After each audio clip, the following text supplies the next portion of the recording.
Main water intake అనేది అండి minimum 8 glasses of water అంటాము.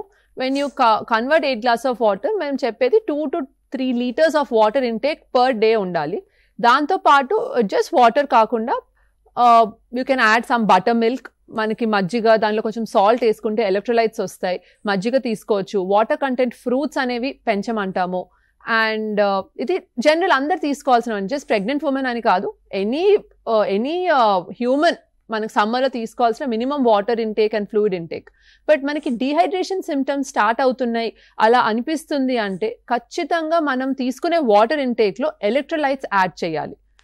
ఎలక్ట్రోలైట్ పౌడర్ ఉంటుంది, సో ఎలక్ట్రోలైట్ పౌడర్ మిక్స్ చేసుకొని తాగొచ్చు, ఆర్ బటర్ మిల్క్లో ఇంకొంచెం ఎక్స్ట్రా సాల్ట్ వేసుకొని తాగొచ్చు. సో ఎలక్ట్రోలైట్స్ అనేవి రీప్లేస్ అవుతాయి. అంటే హైడ్రేటెడ్గా ఉండటానికి బెస్ట్ వే ఏంటంటారు ఈ గర్భిణీ స్త్రీల విషయంలో?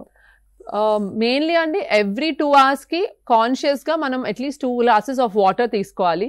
అండ్ మనం కాన్సన్ట్రేట్ ఆన్ యువర్ ఏమి ఫ్రూట్స్ ఇంటేక్, ఏ వాటర్ కంటెంట్ ఫ్రూట్స్ ఎలా తీసుకుంటున్నారో. అండ్ మెయిన్లీ మనం బయటికి వెళ్తుంటే జాగ్రత్తగా ఉండాలి. బయటికి స్టెప్ అవ్వకముందు ఎక్కువ వాటర్ తీసుకొని వెళ్ళాలి, బికాజ్ బయటికి వెళ్ళాక స్వెట్ అయ్యే ఛాన్సెస్ ఎక్కువ ఉంటాయి. అది కాకుండా మనం ప్రొటెక్షన్ ఫ్రమ్ అన్ని protection in form of umbrella వాడచ్చు, or cold cloth, wet cloth మనము హెడ్ మీద పెట్టుకుంటే టెంపరేచర్స్ కూల్ అవుతాయి. ఇలాంటివి జాగ్రత్తలు తీసుకోవాలి.